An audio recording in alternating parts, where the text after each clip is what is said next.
신명기서 11장입니다. 1절부터 12절까지만 같이 보도록 하겠습니다. 그런즉 내 하나님 여호와를 사랑하여 그가 주신 책무와 법도와 규례와 명령을 항상 지키라. 너희의 자녀는 알지도 못하고 보지도 못하였으나 너희가 오늘날 기억할 것은 너희의 하나님 여호와의 교훈과 그의 위엄과 그의 강한 손과 펴신 팔과 애굽에서 그 왕 바로와 그 전국에 행하신 이적과 기사와 또 여호와께서 애굽 군대와 그 말과 그 병거에 행하신 일 곧 그들이 너희를 뒤쫓았을 때에 홍해 물로 그들을 덮어 멸하사 오늘까지 이런 것과 또 너희가 이곳에 이르기까지 광야에서 너희에게 행하신 일과 르우벤 자손 엘리압의 아들 다단과 아비람에게 하신 일 곧 땅이 입을 벌려서 그들과 그들의 가족과 그들의 장막과 그들을 따르는 온 이스라엘의 한가운데에서 모든 것을 삼키게 하신 일이라. 너희가 여호와께서 행하신 이 모든 큰 일을 너희의 눈으로 보았느니라. 그러므로 너희는 내가 오늘 너희에게 명하는 모든 명령을 지키라. 그리하면 너희가 강성할 것이요 너희가 건너가 차지할 땅에 들어가서 그것을 차지할 것이며 또 여호와께서 너희의 조상들에게 맹세하여 그들과 그들의 후손에게 주리라고 하신 땅 곧 젖과 꿀이 흐르는 땅에서 너희의 날이 장구하리라. 네가 들어가 차지하려 하는 땅은 네가 나온 애굽 땅과 같지 아니하니 거기에서는 너희가 파종한 후에 발로 물대기를 채소밭의 땡과 같이 하였거니와 너희가 건너가서 차지할 땅은 산과 골짜기가 있어서 하늘에서 내리는 비를 흡수하는 땅이요 내 하나님 여호와께서 돌보아 주시는 땅이라. 연초부터 연말까지 내 하나님 여호와의 눈이 항상 그 위에 있느니라. 아멘. 하나님의 말씀을 이렇게 여러분들이 읽고 또 읽고 또 읽고 하다 보면은 거기에는 어떤 그 하나의 패턴이라는 게 있습니다. 반복되어지는 양식이라는 말이지요. 그것이 반복된다라고 하는 그 말은 중요하다는 겁니다. 중요하기 때문에 그런 것들이 이제 반복해서 계속해서 등장을 하는 것을 볼 수가 있습니다. 특별히 하나님께서 말씀을 주실 때는 대체적으로 먼저 명령을 하십니다. 너희는 이렇게 지키라. 또한 이렇게 행하라. 그렇게 하나님께서 이제 명령을 주세요. 다음에는 주신 명령을 이스라엘 백성 또 하나님의 자녀들이 그 명령을 잘 순종하는지 명령대로 사는지 그렇지 않는지를 보는 것입니다. 그래서 그 여부에 따라서 그 명령을 잘 따라서 행하면은 상을 주시고 그렇지 않으면은 벌을 주시는 그 상벌이라고 하는 것이 결국은 그 명령을 따르느냐 따르지 않느냐에 달려 있고 우리가 그것을 누리게끔 되어 있는 것입니다. 그리고 난 다음에 보면은 하나님께서 이제 왜 그렇게 했는가에 대해서 설명 내지는 설득을 해주시는 그런 방식을 주로 취하게 되는 것을 보게 됩니다. 성경 신명기에서도 그렇고 또 많은 성경의 책 가운데에서는 일정하게 이와 같은 패턴이 등장을 하는 것을 보게 되는 것입니다. 문제는 이제 하나님께서 명령을 주실 때에 그 명령이 때때로 인간의 머리로는 우리의 지성으로는 이해가 안 되는 부분이 있다는 거예요. 왜 이런 명령을 주실까? 납득이 안 되고 이해가 안 되고 공감이 안 되면은 우리는 그 명령을 따르지 않으려다는 거예요. 근데 하나님께서는 그럴 때마다 너희들이 왜 그 명령을 지켜야 하는가에 대해서 부가된 설명을 하시는 것이 아니라 그냥 명령을 단순하게 주십니다. 이해가 되든지 안 되든지 간에 주님께서 명령을 주실 때에는 너희들이 무조건 믿음으로 따라보라는 거예요. 순종을 해보라는 겁니다. 그것을 계속해서 훈련을 시키세요. 성경을 통하여서 우리에게 훈련을 시키십니다. 그런 패턴이 이제 오늘 본문에도 등장을 합니다. 예를 들면 1절도 그렇죠. 그런즉 내 하나님 여호와를 사랑하여 그가 주신 책무와 법도와 규례와 명령을 너희들은 항상 지키라. 그렇게 하나님께서 명령을 내리는 겁니다. 근데 하나님께서 명령을 내리실 때에 우리가 하나 전제해야 되는 것은, 기억해야 되는 것은 뭔가 하면은 하나님께서 우리를 애먹이시고 간섭하고 또 그렇게 함으로 말미암아 우리를 하나님께서 어떤 용도로 써먹기 위해서 명령을 주시는 분이 아닙니다. 하나님의 명령은 언제나 기억해야 되는 것은 우리의 행복을 위해서다. 하나님의 명령을 주실 때에는 명령 가운데에는 약속이 들어있는 거예요. 그래서 그 명령을 따라 행하면은 여러분 그것은 우리에게 복이 된다는 것을 우리는 알아야 되는 것입니다.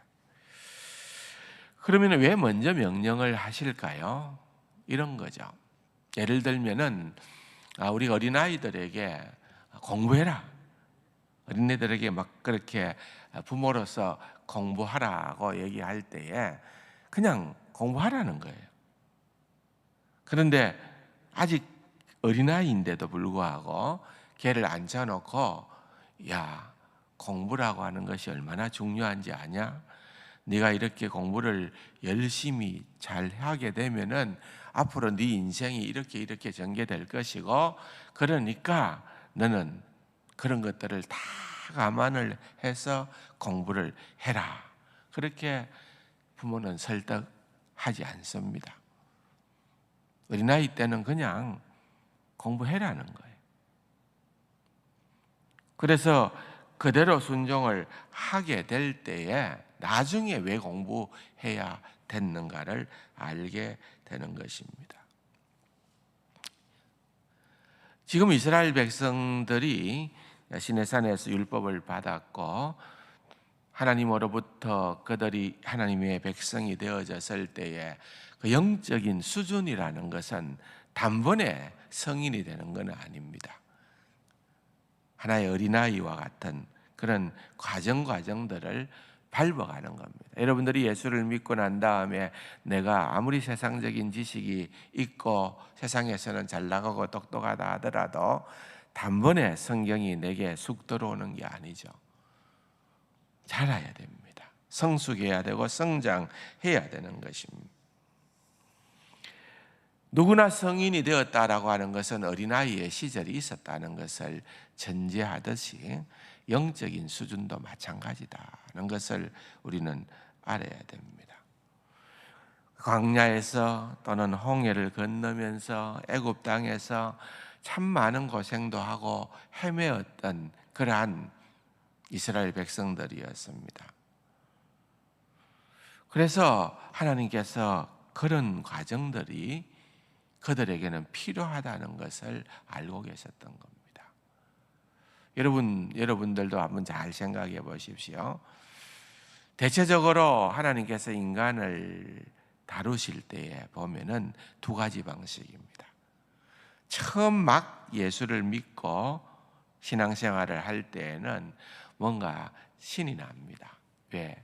응답이 즉각적으로 바로바로 오는 경우가 많습니다. 기도해도 그렇고 모든 면에서 그렇습니다. 어린아이들에게는 마치 복잡한 미적분의 문제를 주는 것이 아니라 더하기 뺄셈을 하듯이 사탕도 주고 해야 하듯이 영적인 수준도 그렇다는 것입니다. 그렇게 우리를 키우십니다. 그런데 계속 점만 줄 수는 없잖아요. 대학생이 됐는데도 여전히 1, 2, 3, 4만 공부하라 할 수는 없잖아요. 그럼 대학생이 되고 성인이 되면은 거기에 걸맞게끔 하나님께서 훈련을 시키십니다.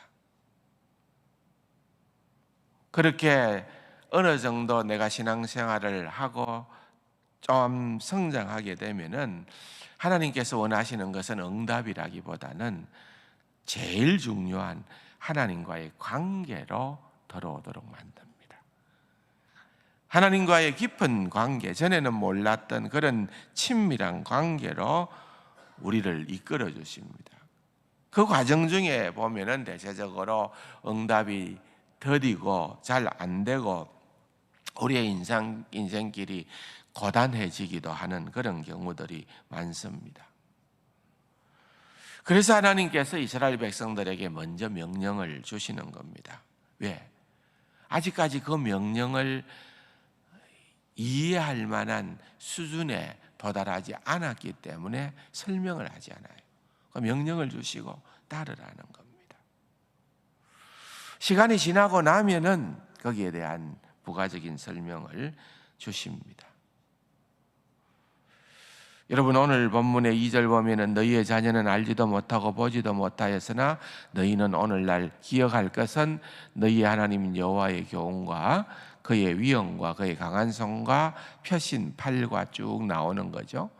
애굽에서 행한 일 또는 광야에서 행한 일, 홍해를 건넌 일, 이런 일들이 일어난 것들을 언급을 하고 있는 것입니다. 근데 여러분, 이 말을 듣는 사람들이 어떤 사람들입니까? 지금 이 신명기를 받는 사람들은 누굽니까? 정확하게 말하면은 1.5세대입니다. 1.5세대입니다. 1세대는 여러분 이미 과거의 경험을 갖고 있는 사람들입니다. 그런데 1.5세대는 이민을 가서 보면은 1.5세대는 보통 중학생 또 길게는 고등학생쯤 되어서 부모를 따라서 이민을 가서 미국에 정착을 하면은 그 애들을 1.5세대라 그럽니다. 미국에서 태어나면은 2세라 그럽니다.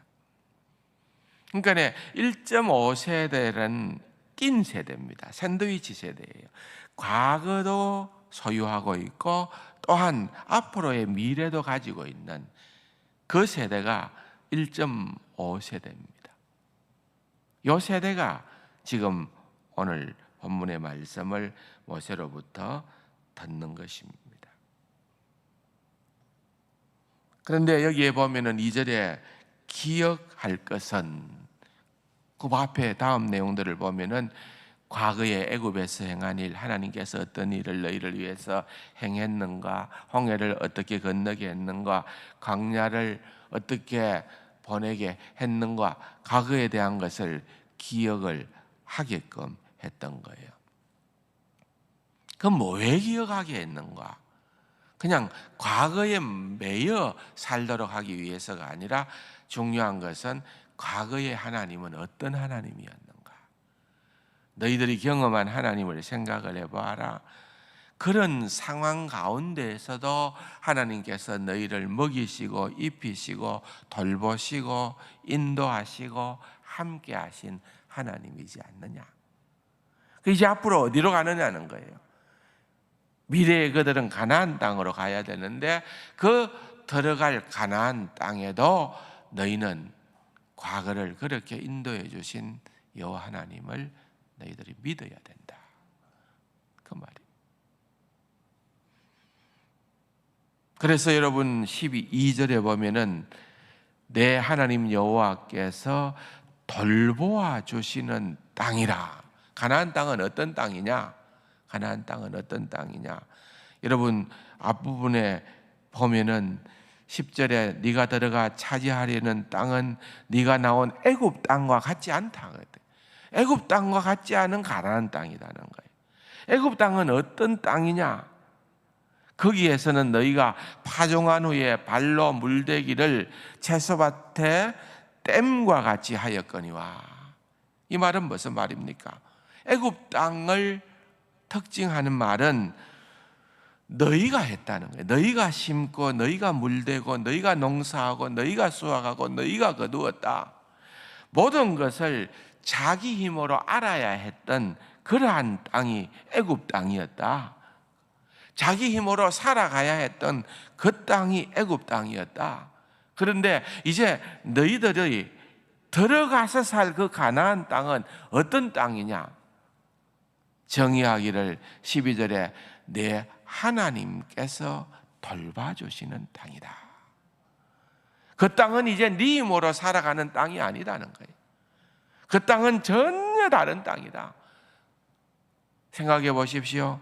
거기에 보면은요, 11절에 너희가 건너가서 차지할 땅은 산과 걸짜기가 있어서, 그러니까 여러분 평지도 아니에요.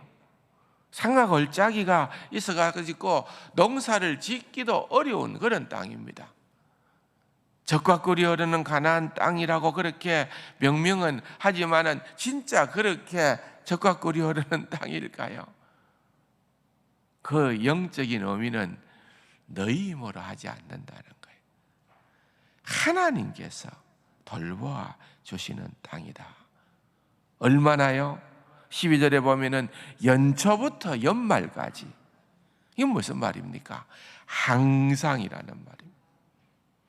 연초부터 연말까지 항상 내 하나님 여호와의 눈이 항상 그 위에 있느니라 그랬습니다. 그러므로 가나안 땅에 들어갔을 때에는 그들이 해야 할 일은 하나뿐이라는 거예요. 하나님의 명령에 순종해야 복 받는다. 그게 가나안 땅의 특징입니다. 오늘 본문을 통하여서 모세가 교훈하는 것은 네 힘으로 살아가는 인생, 자기 힘으로 살아가는 인생, 그것과 하나님의 힘으로 살아가는 인생을 그렇게 대비해 보여주고 있는 것입니다. 어떤 인생을 살아라고 권면하고 있습니까? 여러분, 이것이 오늘 우리에게도 동일하게 주어지는 하나님의 약속의 명령임을 믿으시기 바랍니다. 오늘도 기도하고 살아가시면서 여러분들의 남은 일생이 자기 힘으로 살아가는 인생이 아니라 하나님의 공급해 주시는 힘으로 살아가는 복된 인생이 되기를 주님의 이름으로 축원합니다. 말씀 생각하시면서 기도하시고 또 오늘 저녁에 있게 되어질 연합구역 모임에도 많이들 나오시고 그렇게 주변에 어려운 형편에 처해 있는 성도들을 위해서 기도하시고 개인적인 기도의 제목으로 기도하시다가 돌아가겠습니다. 기도하십시다.